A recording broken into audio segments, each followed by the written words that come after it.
You are listening to Arcane Carolinas, an exploration of the Carolinas' folklore, legends, myths, and modern weird. Each episode, we examine the historical context of our topic and aim to preserve some of the stories that help make this part of the world such a fascinating place.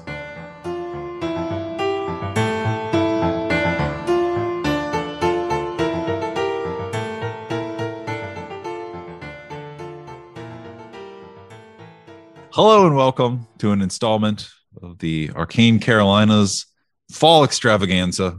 In this particular episode, I, your co-host, Charlie Mushaw, will tell I, your other co-host, Michael G. Williams, all about one of my murder ladies. I want there to be like, I don't know, like a rogues gallery, you know? I feel like Charlie's Murder Ladies is a episode format now. It's like the opposite of Charlie's Angels. Yeah, exactly. Anyway, glad you're here. Glad to be here. And as I mentioned, this is part of our fall series where we're going to be doing a lot more episodes than normal because it's the spooky season. Be sure to check our website and our social media accounts for information on our upcoming Halloween party live stream. Yeah, it's going to be a lot of fun. It's going to be super cool. We're going to do a live stream on YouTube, and you can drop in and you can talk to us in the chat. And we're going to be playing spooky video games and talking about our favorite spooky legends out of the Carolinas and how they correlate to those games. We're going to have a lot of giveaways. If you got the fall issue of the zine, there was a raffle ticket included. We will be doing raffles throughout the live stream. If you did not get the zine and you want a raffle ticket, send us an email to arcanecarolinas@gmail.com, and I will peel one off the roll and email you your number so we can do it virtually. Yeah, that's so neat. Like, I don't know, I feel like it's going to be so fun to have people interact with us in a way that it'll feel a lot like we were doing a live party in person. Yeah, and to be clear, we're not trying to take over anyone's actual Halloween. We're going to do it in October on a weeknight at a reasonable hour. Yeah. Eastern Standard Time. Everybody gets to go to work the next day. Right. But it'll be a lot of fun. And we're recording this so far in advance that we have not picked the date yet. So please check our social media pages or send us an email for information on that. So one more thing. Thank you to our Patreon backers with whom we would not have been able to do the zine to send out the raffle tickets for the Halloween party. Yeah, thank you very much. I mean, obviously, it has like a real material effect, but also your support has a very real psychological and emotional effect also of boosting our willingness to go the extra mile for people because we know that you enjoy it. I'm not ready to talk about our next crazy idea yet, but I will say that the positive reinforcement that we receive drives us to like cook up all kinds of stuff. And we'll keep making it if you keep liking it. Yeah, that's cool. All right. So today's story comes out of Charleston, South Carolina, home to the old Charleston City Jail. If you're looking for a sight to see, it was built in the early 1800s and functioned for, I think, a little over 100 years. And they do tours and there's like ghost walks and lots of spooky TV shows do stuff at that location. And you can go and you can do a tour. It's really neat. And it plays into today's story. So Charleston, South Carolina was home to John and Lavinia Fisher. Have you heard of Lavinia Fisher? I've never heard of Lavinia Fisher. This is totally new to me. Okay, Lavinia Fisher is occasionally falsely attributed as the first serial killer woman in the United States. Really? But it's similar to the Becky Cotton story, where there are a ton of variations on the legend itself. Okay. Actually, I would say there's more variations on the Lavinia Fisher story than there are on the Becky Cotton story. Becky Cotton's story, which was another South Carolina murder lady that we covered, the variations were how many people she killed, not that she killed anyone. Like, it was pretty much accepted that she killed the one guy.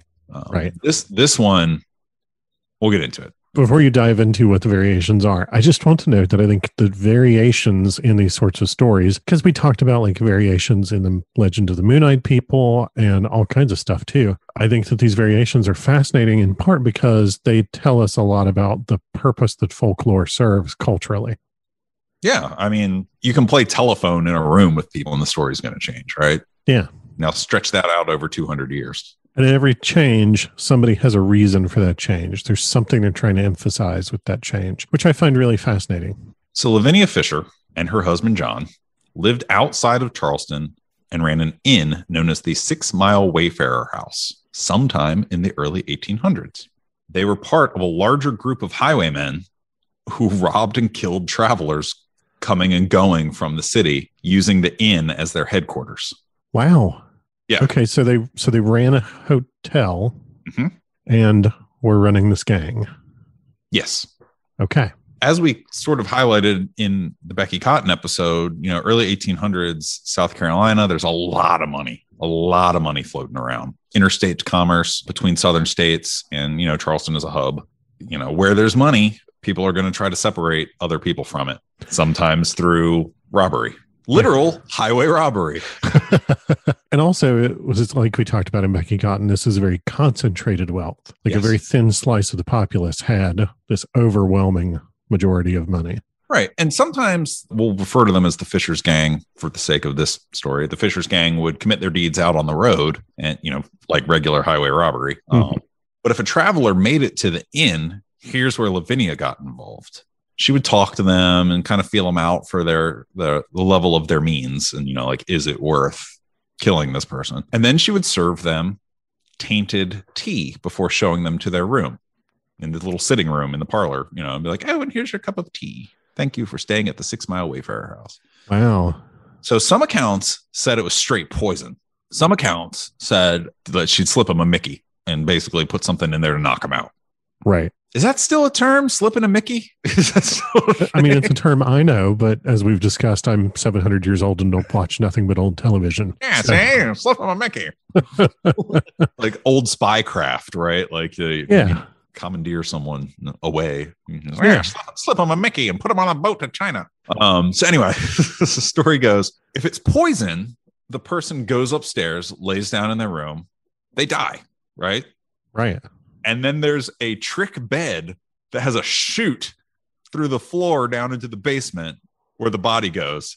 So they go up, pull the lever, thunk, body goes down to the basement. They chop it up. They get rid of it. They do whatever they do with the body. Oh my God. It's like the evil intro to the Jetsons. Where his alarm goes off and the bed tilts up and he drops down the chute into the shower, etc. I wish I had a slide whistle to do the little cartoony chute noise. So the other variation, if it's knockout tea, the person goes upstairs, is passed out, and John Fisher, the husband, goes up there and either kills the person where they sleep or pulls the trap door. This one also involves a trick bed, and pulls the lever. And there's spikes at the bottom of the chute that they land on, and they are impaled and killed. I'm going to go ahead and say that that's the one that makes the most sense, because people dying is, not to put too fine a point on it, a pretty messy process. And poison is apparently horrifically painful. Yeah. So I find it much more believable just from a practical perspective of cleanup, that you'd knock somebody out and then drop them on the spikes somewhere else, because it doesn't really matter how much of a mess happens where the spikes are. Right. You got your spike pit, and it's got some drainage, hopefully. Yeah. Again, this is all the bells and whistles, sort of like vanilla, the standard issue telling. So the situation, they're doing this. This is their business. They are highway robbers and evil hotel murderers. And the situation turns bad for them when a guy named John Peoples, spelled Peeples, but also in other accounts spelled Peoples as in people, was traveling from Georgia into Charleston on business, and tired from his long trip, stopped at the 6 Mile house to see if they had a room, where he was warmly greeted by Lavinia, who informed him that they did not have a room available, but he was welcome to sit in the parlor and she would serve him a meal and some tea. Of course. And then she starts chatting him up about his personal life. And at first he's very open. And then as the questions go on, it kind of clicks this is in depth about me. Yeah. And she excuses herself and comes back with tea and says, oh, good news. Someone checked out. We have a room available. Meanwhile, she's running the 19th century equivalent of a credit check. Exactly. But for murder. So he doesn't want to seem rude. So he's like, oh, tea. Thank you. He does not like tea, but he doesn't want to refuse it, and he doesn't want to leave it untouched. So he waits for her to look the other way and just dumps it out. I like this guy's style. And then he's like, whew, got that tea down. Let's see that room. So they go upstairs. She's like, here's your room. And he's like, great. And he starts thinking, he's like, this is weird. Something is off. So he puts a chair against the door and decides to sleep in the chair so that his weight and the chair will keep him from getting ambushed should someone want to come in and rob him at this roadhouse. Anyone who's ever played D&D recognizes this move. It's a strong move. So he starts to doze off and is awoken by a loud noise, which is the trap bed having dropped.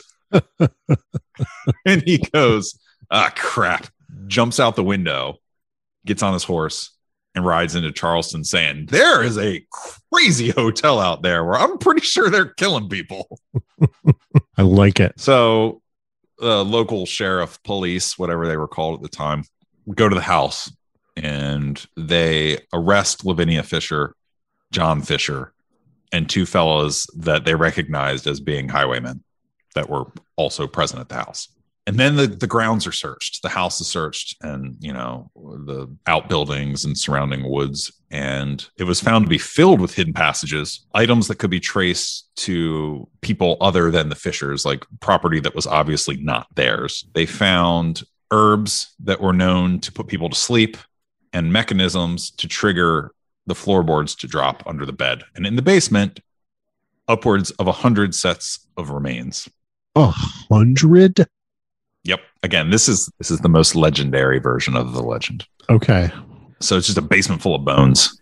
So they plead not guilty, and they're held in the Charleston City Jail until their trial. In the meantime, the other two guys are cut loose. No mention of the rest of the gang. But at their trial, they get found guilty of robbery, murder, and sentenced to hang. However, they were given time to appeal the conviction because that's still a right under the law at this time. Like, you can appeal. Right. And during the wait, they occupied themselves with hatching a plan to escape. So they were housed together because they were husband and wife. That seems like a mistake. Yeah. This was actually pretty common back in the day. Like Sir Walter Raleigh, this is like the second or third time I've mentioned this guy. He got put in jail in England at one point, and they stuck him in there with his wife and kid. And it was just what they did back in the day. Okay. I guess they hadn't watched the same movies we all have. Right. So, shocker, they hatch a plan to escape together, and they make a rope out of the jail linens. And on September 13th, 1819, this is where the dates start to get a little more concrete and the more sensational ones. They put their plan in place and they try to escape the jail. John makes it, but the weight of his body broke the rope and left Lavinia trapped in the cell. So he's standing outside the jail going, "Jump, I'll catch you." Not literally. I have no idea if he did that or not, but that's in my head. That's what's happening. So much for women and children first, man. Yeah. So John is really all about Lavinia. For being a murderer, he does have affection for his wife. And he says, "I will not leave without you." And he walks back into the front of the jail and says, "I got out. I'd like to get back in, please." They say, "Okay." So they put him back in jail. That was supposed to be in September of 1819. And then in February of 1820, the Constitutional Court rejected their appeal, and they moved forward with scheduling the execution. At which time a local minister named Reverend Richard Furman was sent in to counsel the pair. And John was into this. John is all about it. And it was just like, "You got to save my soul, preacher man. You gotta help me. Maybe you can even help save my life. So I'm going to become a good Christian man, and you're going to tell everyone that, and that should save my life. But if it doesn't, I will have saved my soul," right? And the priest is just like, "Sure, John." Okay. I don't think that's really how this works with me getting you out of trouble, but glad you're adopting the faith. Lavinia wants nothing to do with it. She is convinced that she's going to be pardoned and nothing's going to happen to her. And she's like, "Get out of here. I don't have time for you." So one of them's into it. One of them's not. And then on the morning of February 18th, 1820, they're taken from the jail to be hanged on the gallows behind the building.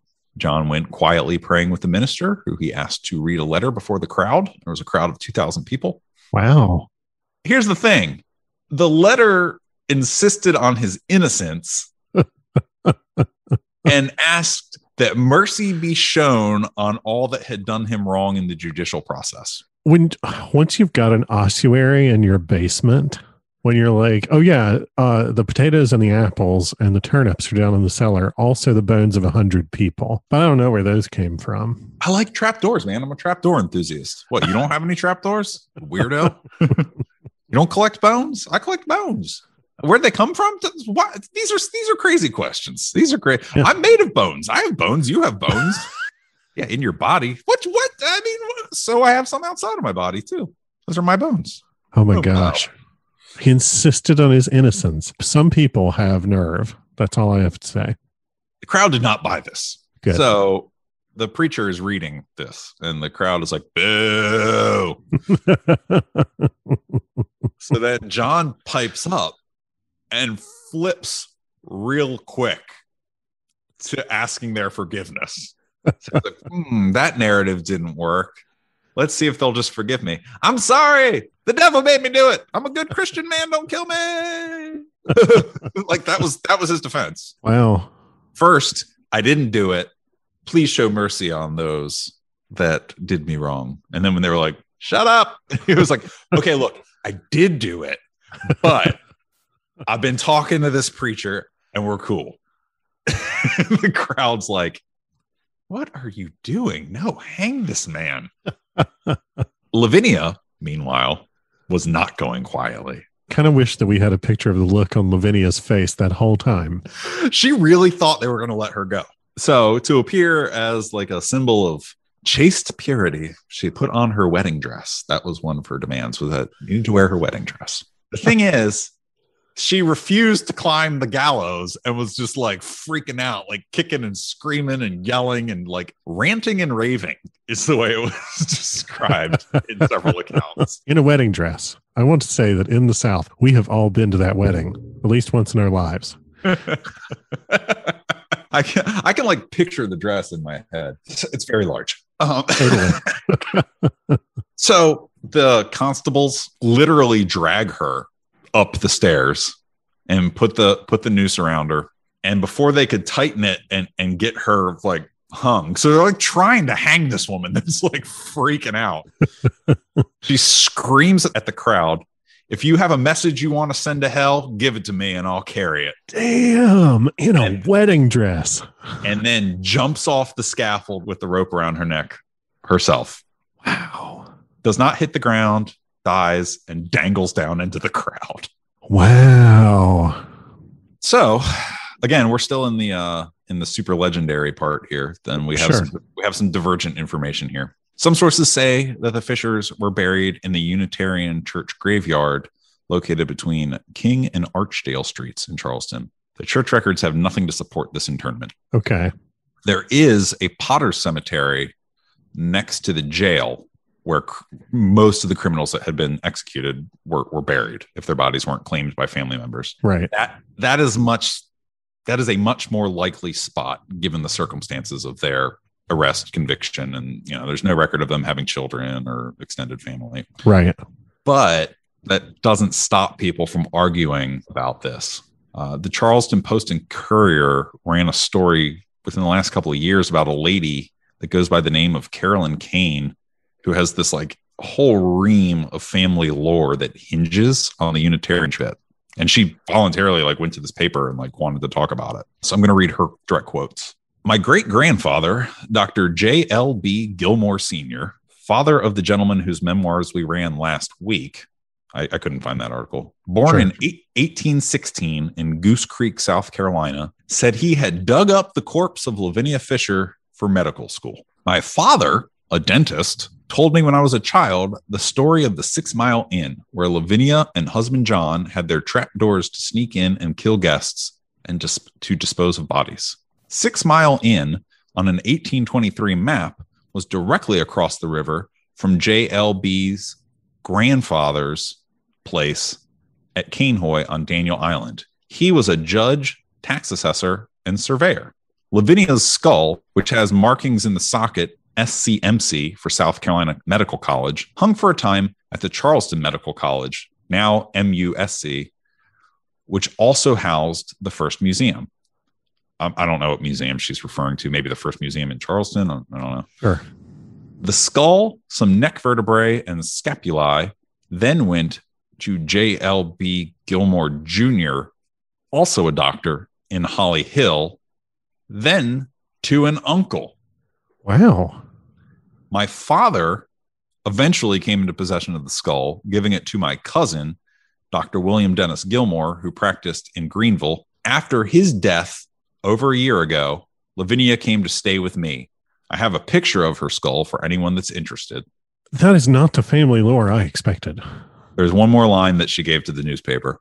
If this is indeed Lavinia Fisher, one thing is certain. She isn't in the Unitarian graveyard anymore. Wow. Well, most of her might be. There's maybe missing some scapulae. But she's got a bit of a Blackbeard thing going on in that she's supposed to haunt the Charleston jail and the Unitarian cemetery. Mm-hmm. And her appearances at the Unitarian cemetery are not supposed to have started until there was an earthquake that disrupted her final resting place. And then that like shook the ghost loose. Right. So she's got a Blackbeard thing going on where she's multiple places at once, which with stone tape theory, I'm not willing to write that off. Yeah, totally. Ghosts get around. It's not like they have to commute. Right. And then we run into the whole with like the stone tape theory where it's like, is it the disembodied soul of a person? Is it their spirit, or is it just residual energies? That sort of thing. So, right. What if just intense emotion is imprinted on the physical materials? Right. And that's why people see her at the jail and also at the other place. It's not that she's actually traveling. It's that they're seeing, residual energies. I have a what if around this already, but I'm going to save it. Okay. So we'll get into what I'm accepting as the real deal. The more accurate account based on court records, newspaper records, that sort of thing. Yeah. I had very high confidence that you would have a very grounded, fact-based take on things based on research that you've done. And I have the entire time been sort of bookmarking parts of this story for I wonder if he's been able to find anything about this. I wonder if he's found anything about this. Well, I hope I can satisfy those questions. And if not, we'll just chat. We'll just chew that fat at the end. Yeah, go for it. So here's the more accurate account. Lavinia Fisher is believed to have been born in 1793, although some records do say 1792. There's not a lot about her early life, but we do know from articles in the Charleston Courier that she married and later died alongside her husband, John Fisher, by hanging. We also know that they were part of a larger gang of robbers working between the 5 Mile House and 6 Mile House outside of Charleston. And they were not hung for murder, but highway robbery. Which, to be fair, I'm sure the highway robbery in the olden days involved a lot of murder. Oh, yeah. I think it's probably one of those, roll-up charges that you see on TV shows. There's a reason it was a capital offense, right? Because, you run somebody off the road and beat the ever-living hell out of them, and they die a week later from those injuries, a month later, a year later, if they, you know what I mean? That's still murder. You still caused the injuries that caused their death if they didn't die on the spot. So that is why they were hung. They were hung for highway robbery. And she was attributed the unrepentant quote in every account in the press that I could find. Eyewitnesses all confirmed that she was just if you got a letter for the devil, give it to me because I'm going. Way. Okay, that was my number one question, and I really hoped that part was true. Yeah. So we know they were in a gang. We know that they worked between these two roadhouses. We know that they ran the 6 Mile House. We know that they were hung. The tale of their downfall is actually really well documented. So, as we had mentioned earlier, there's a lot of money around, and the citizens of Charleston became aware through people reporting robberies, people going missing, thefts on the road, that there was a lot of problems on this road in and out of their city, and with the potential to have a negative impact on the local economy. Sure. In addition to people getting hurt or dying. So on February 16th, 1819, an armed mob declared Lynch's Law, which I wasn't aware was a thing. You hear the term lynch mob, and you think about people hanging. Apparently there was a common law practice called Lynch's Law, where that's where it comes from. I didn't know the origins of that term. Okay. Neither did I. There was a dude that came up with it and sure took accreditation for coming up with this common law thing. So they decided they were going to declare Lynch's law and take matters into their own hands. And their first destination on their march out of town was not the Fisher's place, but the 5 Mile House. So they roll up on the 5 Mile House. They know the gang members. They know, like, they have figured out what's going on.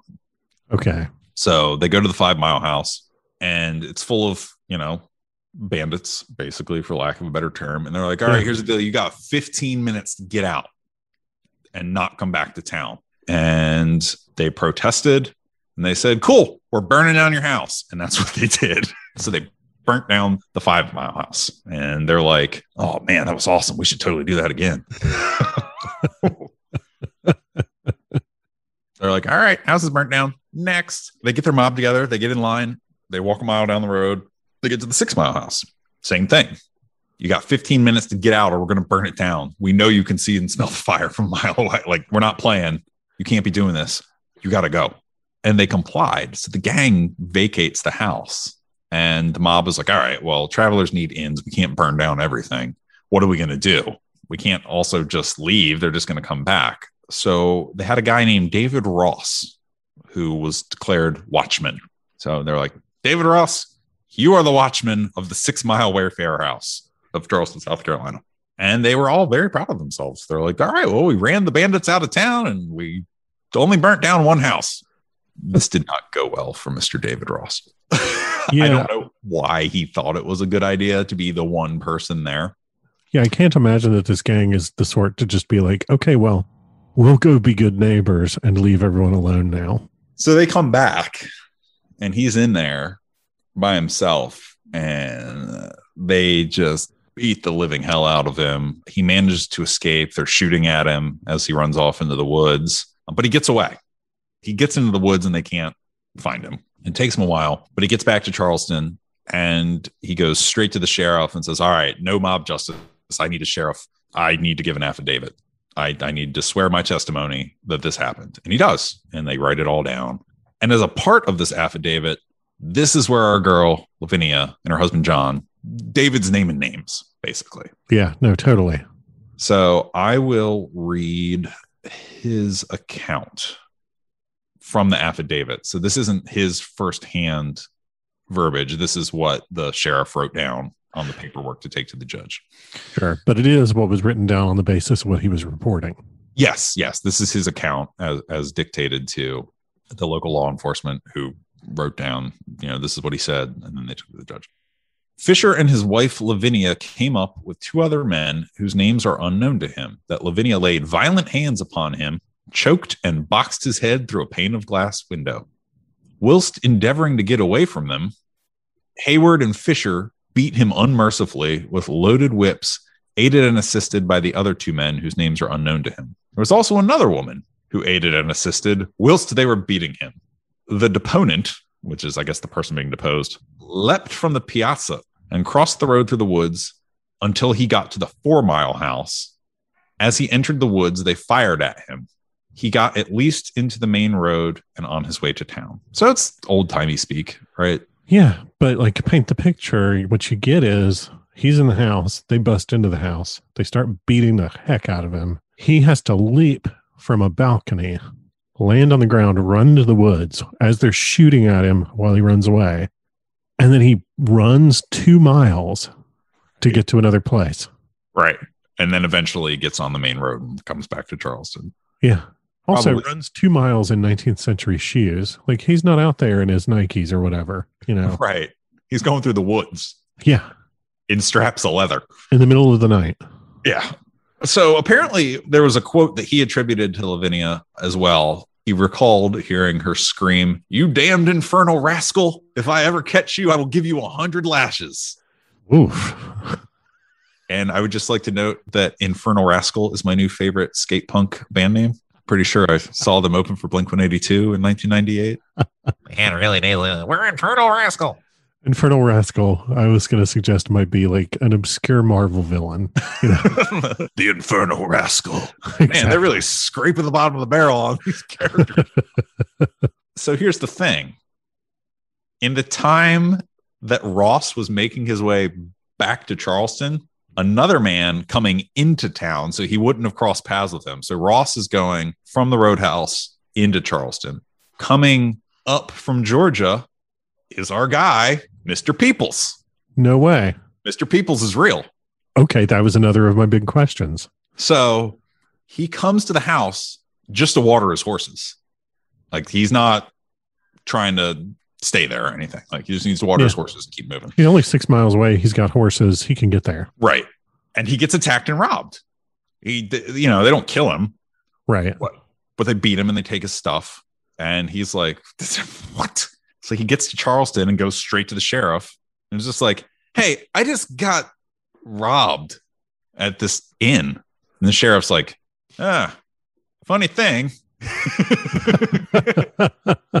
We only left one guy there to guard it, and they kind of did that to him too. Sorry about that. Wow. Would you be willing to give a deposition? And the guy's like, yeah, go get my stuff.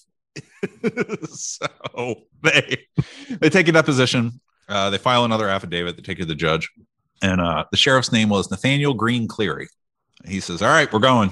Judge signed off on all this. We got to go. He gets a posse together of like deputies, and they go out to the 6 Mile Wayfarer house. They surround the property. They're loaded for bear. They're not playing games. Sure. And they basically say, you need to come out. And the gang does. They file out. And they're like, well, that was a good run. Might have overdone it there at the end. So the people that were taken into custody were John and Lavinia Fisher, James McElroy, Seth Young, and Jane Howard. So that's the other woman mentioned in the first affidavit. They get loaded into a wagon. They get taken straight to the city jail on Charleston's Magazine Street, which is the jail that I mentioned at the beginning that you can visit today and do a tour of. And the sheriff leaves behind the posse to go through the contents of the house, take an inventory, see if there's anything weird. They go through the outbuildings. They go through the house. They go through the nearby woods. They find a freshly slaughtered cow carcass, which they speculated that this was one of several cows that had been stolen a few days earlier. There was a cattle theft problem in the area. Get rid of the evidence. Right. They also found one set of unidentifiable human remains in the woods. This is debated as to whether those remains were tied to the Fishers and the highway robbers, or if this was someone that had just been buried in an unmarked grave, right? As would happen sometimes. So the sweep's completed, and the sheriff's deputies say, you know what? Burn it. So they burn the whole place to the ground. They collect all the evidence, and they burn the house down to the ground so that, any members of the gang that have gotten away can't come back to it and continue using it as a headquarters. Okay. Yeah. So John and Lavinia Fisher appear before the Constitutional Court January 17th, 1820. Again, like some of the legend stuff, I feel like is just lazy. Yeah, it's like it's so close to correct. It's so close. And I'm like, it's a cool story. You didn't need to make that up. Like, it's all on record. Yeah. So there's also, I'll get into some more stuff. So John and Lavinia Fisher appear before the court January 17th, 1820. And it's reported in the Charleston Courier. They were convicted of highway robbery and sentenced to be hanged on February 4th, 1820. The original charges of assault with intent to murder from Mr. Ross were not chased down, as both were capital offenses at the time. So basically, they're not going to hang him twice. Right. Why bother? Like, well, we got you on this charge and you're going to hang, so we'll just dismiss the other one. The probable cause for going to the house lines up fine with either. So the governor, whose name I'm probably going to mispronounce, Geddes, Geddes, reportedly began receiving written pleas from both John and Lavinia and local clergy asking for a window of respite from the February 4th execution date for John and Lavinia to prepare to meet their God, which aligns with the local reverend being like, I'm going to save this guy's soul, and going in there and talking to John, and John being like, yeah, save my life too. You're like, I don't know about that one, buddy. That's not really my job. So, but the governor grants the request and he resets the date. It's not months and months and months. Like in the legend though, it's 14 days. He gives them 14 days. So he's like, all right, I'll give you 14 days to get your head right about what's coming down the line for you. So February 18th, 1820. And Lavinia believed that the 2 weeks granted would ensure her a pardon. That part is accurate because she thought there's no way they're going to hang a lady. I mean, it was rare, but it wasn't at all unheard of. They did spend time with Reverend Dr. Richard Furman. John did go all in on redemption. I think it's worth noting that Richard Furman was the founder of Furman University. Really? Along with, he led efforts to found a bunch of universities, including George Washington University, South Carolina College, which is now the University of South Carolina and Columbia, Mercer University, but also Furman, which was named for him just outside Greenville, South Carolina. I did not know that. Yes. This is why we talk. This is why we talk. We bring different things to the table. There you go. So John did go all in on redemption. And it wasn't that Lavinia was angry or dismissive to the Reverend. It's more that she was like, they're not going to hang me. They're not going to hang me. I'm not only a lady, but I'm a white lady, is apparently one of the things that she is attributed to have been saying, like, I'll never hang me. Well, we still have those people today. Just didn't think the rules applied. I could find no actual documentation to the escape attempt where John was like, John gets out but walks back in. Didn't find that. I like that story, but it doesn't line up with anything that's on record. So it is documented that upon the Fishers' arrival at the gallows, that John looked like hell and was really scared and shaking uncontrollably. He made it up the steps under his own power. It is also documented that Lavinia refused and was, in fact, dragged up the steps. I'm not saying I like Lavinia. I'm saying that Lavinia, at least, I don't know. She's a character. So she's screaming for the crowd to rescue her. She's like, help me, help me. That's a bold move. Yeah. And when it became evident that they were like, no. That's when she began with the profanity and the curses and damned the governor to hell and stomped her feet in defiance. Wow. All the while, John was apparently pleading with her to calm down and to make peace with God. And that is what triggered her to yell her famous lines. Cease. I will have none of it. Save your words for others. I don't want them. But if you have a message you want sent to hell, give it to me and I'll carry it. She did not jump herself off the gallows. She was executed at the same time as John. They pulled the trap door and they both dropped. Wow. So she was 29 years, or he was 29 years old. She was 28. They're hanged at 2 p.m. on February 18th, 1820. Charleston Courier reported all of this on February 19th, 1820. I'll throw some newspaper clippings up on the Facebook page in a gallery about this. Sure. It is further reported that Lavinia had the Hollywood neck snap, dies immediately. John did not. Ooh. John had one of those ones where the neck doesn't break and they have a terrible way out. Oh. Their bodies were taken down from the ropes and they were buried in the Potter's Field behind the jail. There you go. So that is what I am accepting based on historical record as the most accurate telling that we can find of the story now. But it is worth exploring the detail, cleaning up some of the details. Like, how do these other things get added in? Like, where does the Unitarian cemetery even come from in this story? Is it because John had a sudden conversion? Like, it would still be on the record. One thing that I found from the Yorkville Inquirer, from an article, August 8th, 1922, ran a piece called Skeleton on Display. And it states that Lavinia Fisher's skeleton was on exhibit at the Charleston Museum, quote, some time ago, was removed because it was out of order. Oh. But the museum has decided to install them again, and it will now be put in order, which is kind of weird. Yeah. It kind of aligns with that one lady's thing of like, my great grandfather dug it up.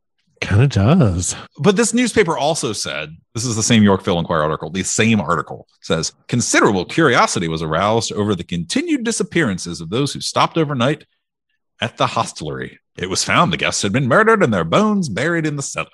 So they're already going in on pure legend. Yeah. So I don't know that maybe they were complicit in the these are totally Lavinia Fisher's bones. Come see the bones. Pay a nickel, see the bones. I'd pay a nickel. So I went back and I read and I reread and really chewed on that lady's statements about the skull and the bones. And she does that thing. She does that people are saying type thing. Oh. she ends it with an if. If this is Lavinia Fisher, you know what I mean? Which, yeah. At least she's not making a declarative statement as though she has evidence. right. But she also talks about the location of the house from a map that is dated several years after it was burnt down. She's like, the 1823 map. I'm like, yeah, the house was burnt down many years before that. Yeah. So for me, this just smacks of family lore. And I have zero doubts that Dr. whatever his name was may have had a sense of humor and like had a skull for work. And it's just like, hey, kids, look. This is Lavinia Fisher. She's going to get you. Ooh. Yeah. Like, I don't know. I could see somebody doing that to mess with their kids, and then the story sticks, and the person that told the story is dead, and then just gets passed on as, did you know your great grandfather did this thing? Yeah, no, I think that's very believable. I think that probably which church was it? The Unitarian Church? Yeah. Yeah, I think that the Unitarian Church cemetery probably comes into it via a similar way. Probably some really notorious criminal did get buried there at some point. Sure. And eventually that story gets rolled into the larger Lavinia Fisher legend. We've seen that with my other murder lady, Becky Cotton. Totally. Or what was it, Mary Cotton or something? Yeah. It's been a while since we talked about that, but elements of that story got rolled into her story, and it's just like, those occurred on separate continents and it still got rolled in together because it got a lot of press. Exactly. I also have zero doubts that this old timey museum was like, oh yeah, that's totally Lavinia Fisher. And then once somebody looked into it, was like, that's not Lavinia Fisher. They were like, we have to take this exhibit down now. It's out of order. Yeah. We'll be back at some point. Thank you. So given the frequency with which graves were robbed of bodies, specifically for things like medical schools at the time, it is entirely possible that this woman's, great to the nth grandfather dug somebody up out of the Unitarian Church cemetery and used that body in the course of becoming a doctor, and then turned around and told people that it was Lavinia Fisher, because attaching some historic significance to that skeleton makes it a little easier to own it and not get in trouble in some ways. Right. You're just like, oh, no, I mean, this is a terrible person. Yeah. I'm doing society a favor. It's also entirely possible that the school that he was attending had purchased a body dug up out of a graveyard, and then he kept the bones and told people that it was Lavinia Fisher, or that the school told him that it was Lavinia Fisher. Yeah. It's also entirely possible that an actual doctor saw the quote-unquote skeleton of Lavinia Fisher in this museum and leaned into somebody's ear and whispered, that's the skeleton of a man, right? Right.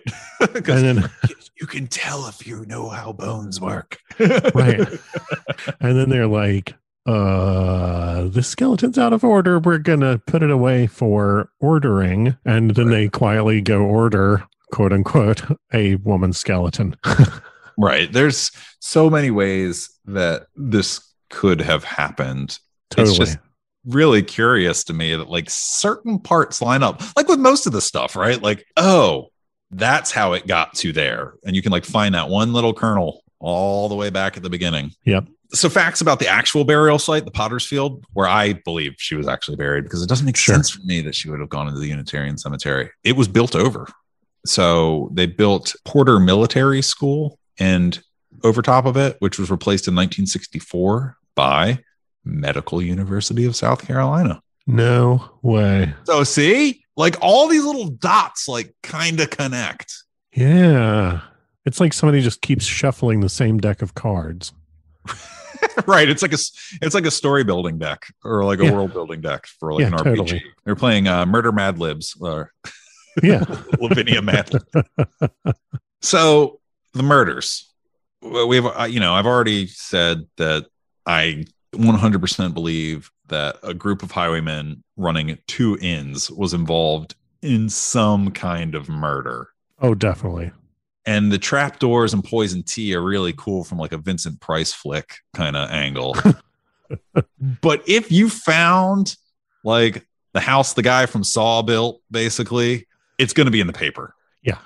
And the reports of what was found at the house really focused on the economic side of things. Like, We found one of the cows because cattle is worth money. And now we can explain who's been stealing our cattle. Yeah.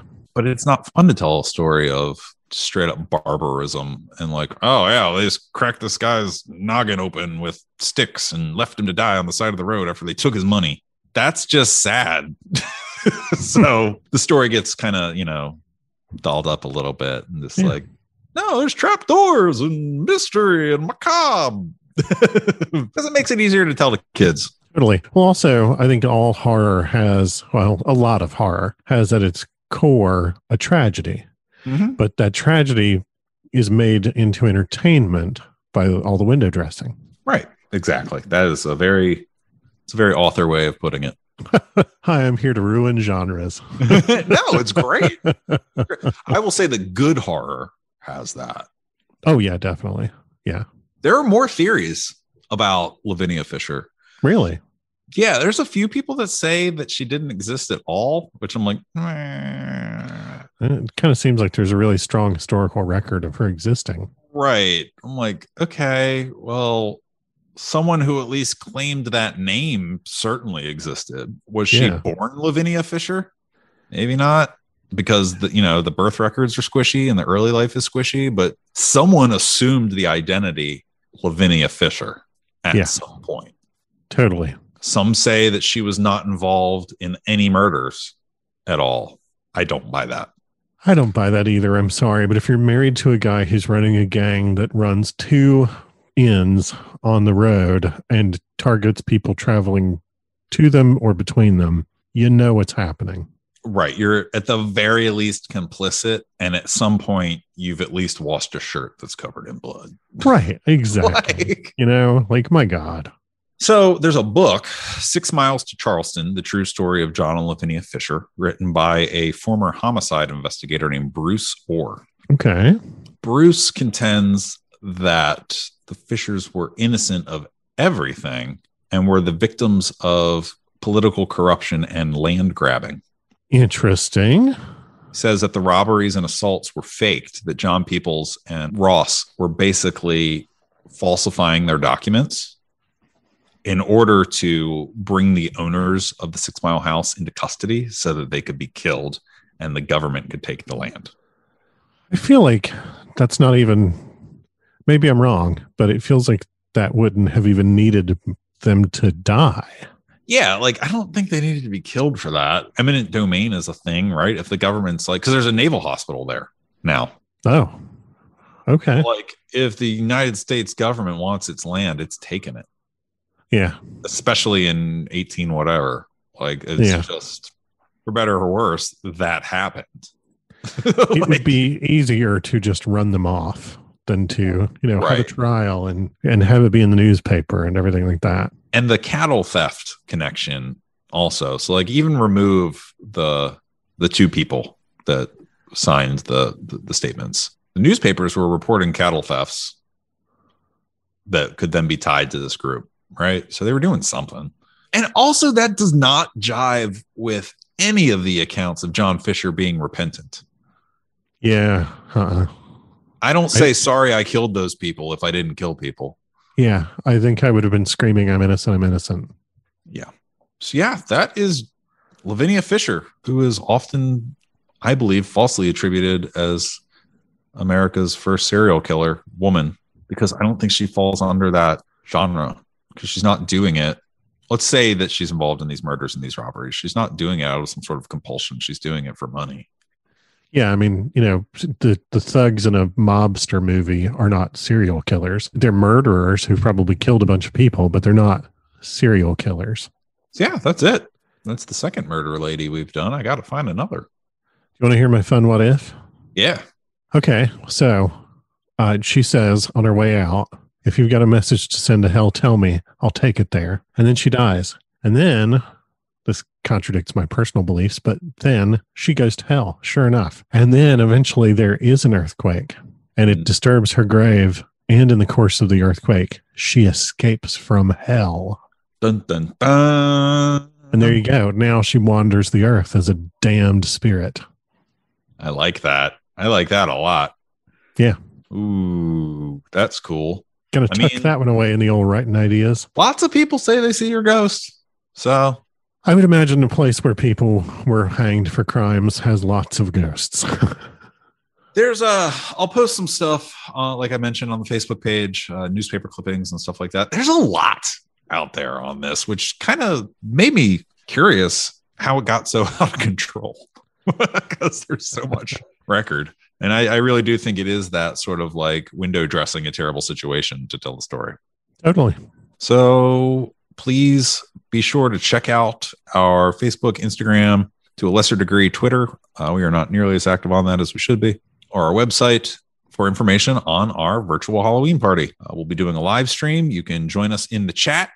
You don't have to be on camera. In fact, I don't think you can. I think it's just chat. Yeah. We haven't done a live YouTube thing before, but it's going to be a lot of fun, and we're going to be giving stuff away. Yeah, it's going to be a lot of fun. Things will be a lot simpler if people can't turn their cameras on. So you can just talk to us and let us know what's up, and you'll watch us play some games.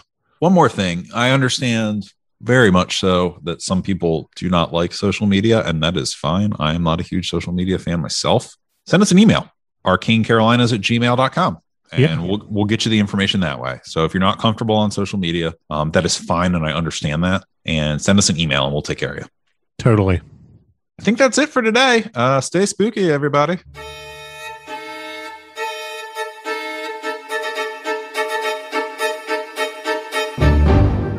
You've been listening to Arcane Carolinas. Thanks for joining us. If you liked it, give us a rating, leave a comment. If you didn't like it, send us an email and tell us why. If you're not wrong, we'll try to fix it. And if you're interested in award-winning speculative fiction, including science fiction, urban fantasy, and horror, find me, Michael G. Williams, at www.michaelgwilliamsbooks.com and check out Falstaff Books at falstaffbooks.com. If you'd like to pick up some Arcane Carolinas merch, look at behind-the-scenes info, pictures, videos, stuff like that, all the things that get cut, check out arcanecarolinas.com, where you can get access to our Patreon, our Facebook, our Twitter, our Instagram, all that in one place, including the merch store. Buy a shirt. Clothe your body. Drape your body in our wares. Be our living billboards.